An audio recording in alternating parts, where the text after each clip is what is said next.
Henman against Richard Krajicek. And if you've just got in, let me give you the news that Greg Ruzetsky is already through to the last 8. Beat Richie Renneberg in 3 straight sets earlier today. Right, let's hear from Henman and what he thinks about the match coming up. He's talking to Gary Richardson. Tim.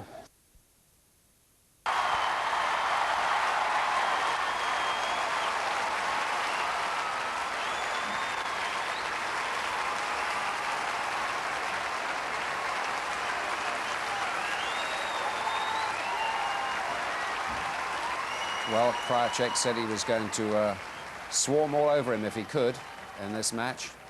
We'll see what happens. Little knock up now, and then we'll join our commentators, Bill Threlfall and John Barrett. Well, doesn't go to his obligatory press conference and was fined. And he was so mad losing a match he thought he should have won when he'd been playing well that it just got under his skin. So I think that factor might be in Tim Henman's favour today, but he'll have to play well to unsettle Krajicek and get him in that sort of mood. So let's now, for those of you who don't know much about this young man, and surely there can't be many of those, tell you a little bit more about it. He's 22 years of age, seeded 14 here with a world ranking of 20, but in January, after a wonderful start to the year, he was as high as 14. And of course, famously, a quarter-finalist here last year, playing at Wimbledon for the 4th time.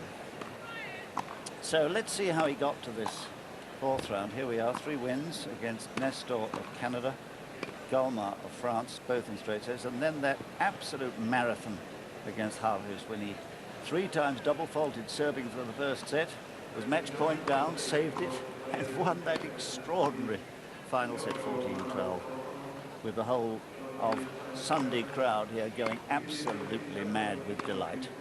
I've never seen an atmosphere at Wimbledon quite like that, when the whole of the centre court had been queuing overnight and had come in. No reserved seats that day, everybody sat where they wanted. So let's look again at the champion, the defending champion from Holland, 25 now, a tall man with a big serve, one of the biggest in the world. Currently ranked 5, which is his highest ever. So playing with great determination to defend this title, having, as you've just heard, been disappointed in Paris. The first Dutchman ever to win a Grand Slam title, so carrying the hopes again of his country on his ample young shoulders. Well, let's look now at his 3 wins that have got him into this 4th round. Here they are. The only really difficult match was against Pavel there, 6-3 in the 5th, and I saw a bit of that finish, and he looked very convincing to me in the closing stages.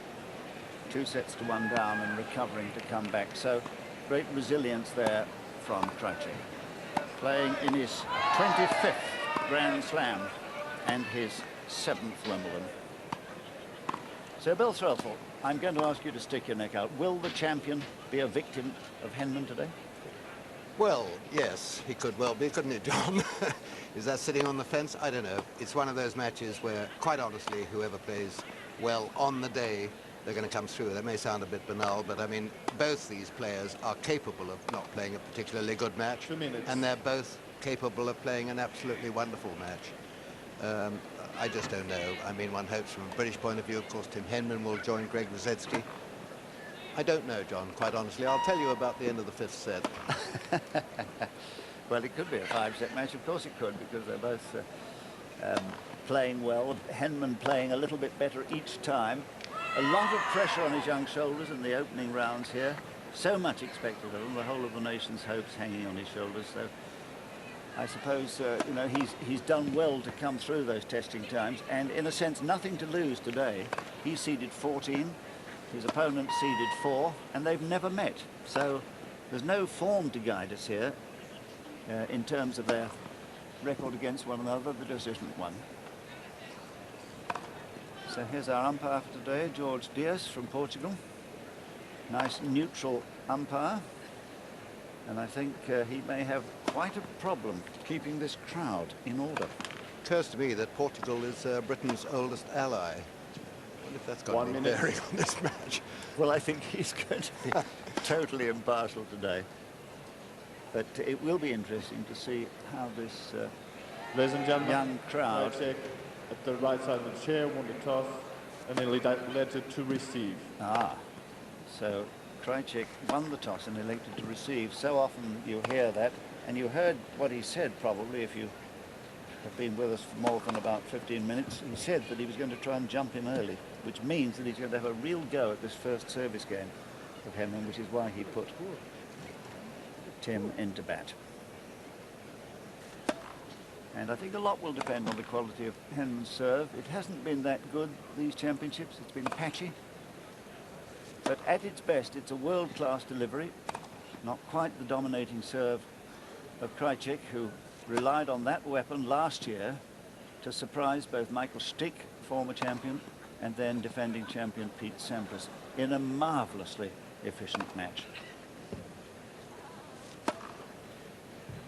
So Richard Krajicek, supported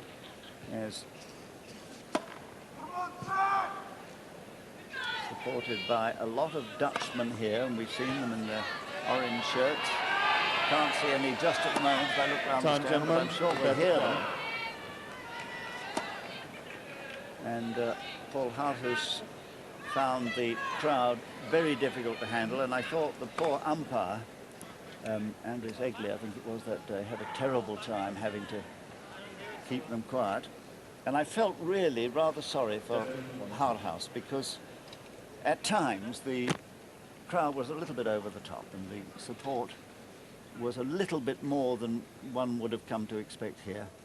A little bit discourteous. Well, I agree with that. And I mean, if you imagine henman playing in Holland and enormous cheers.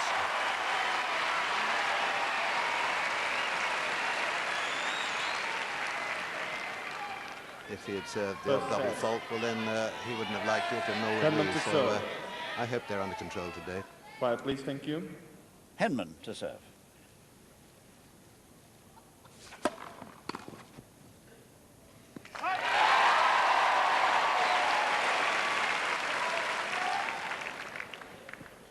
Love.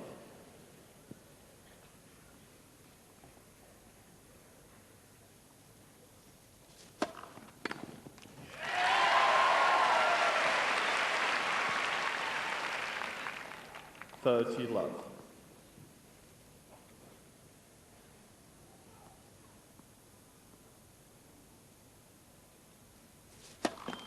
Next, first service.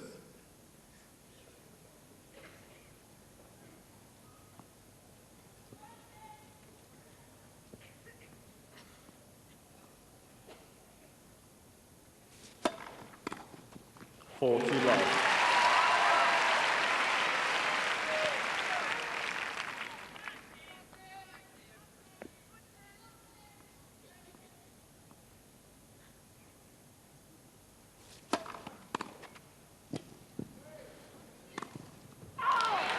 Game,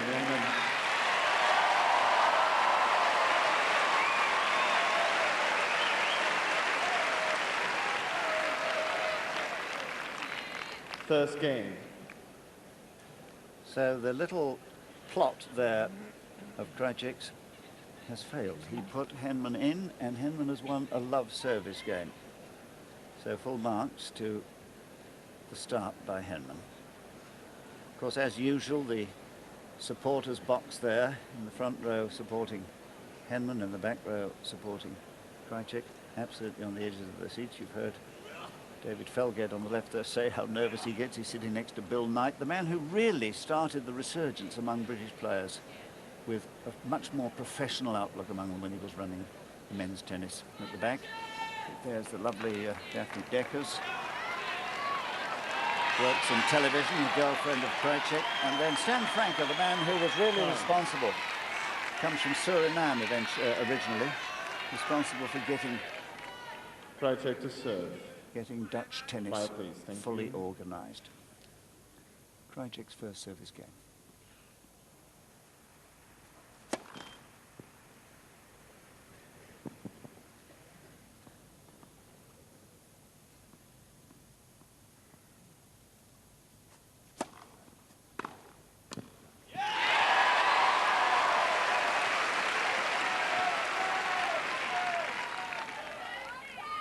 Love 15.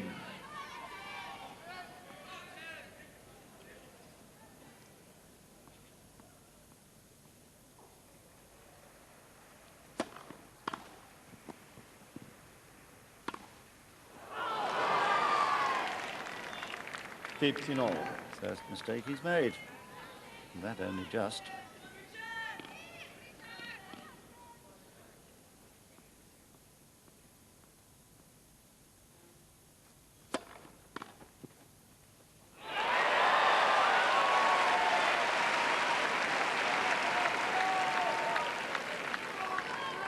Well, this is not one of the cut-up parts of the court at all.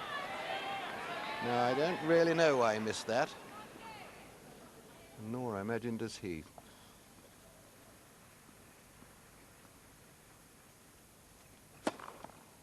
$30 all.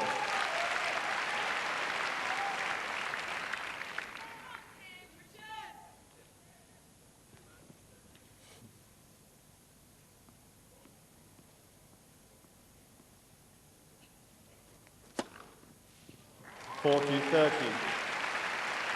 2 aces in a row. He's a man who serves many. Before today, in his 3 matches, he'd already served 74, so now the Wimbledon total is 76. Game, krajicek.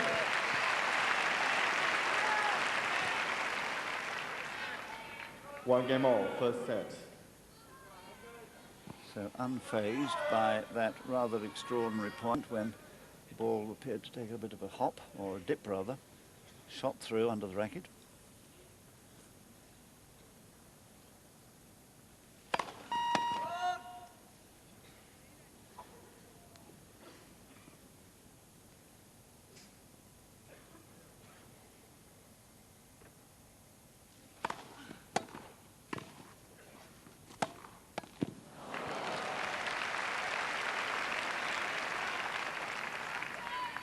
Love 15.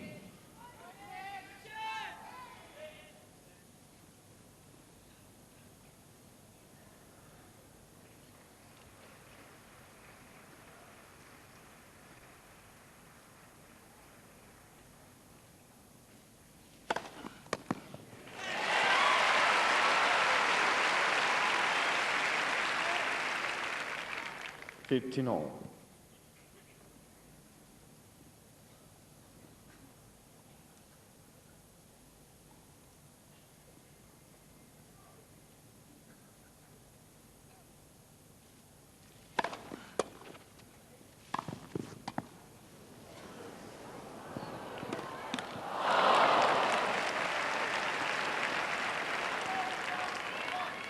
$15-30.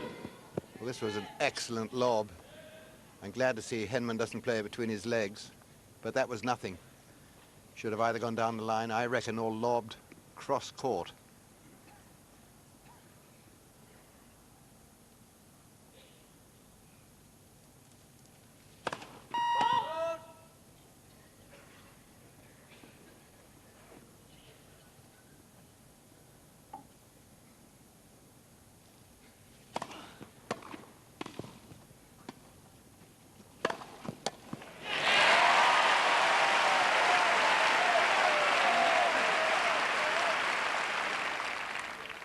$30 all.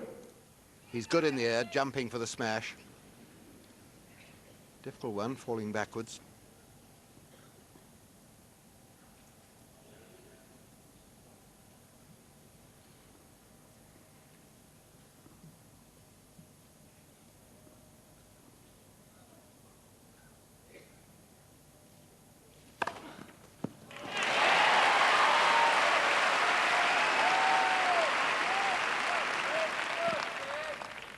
$40-30. Henman's 44th ace at these championships, first today.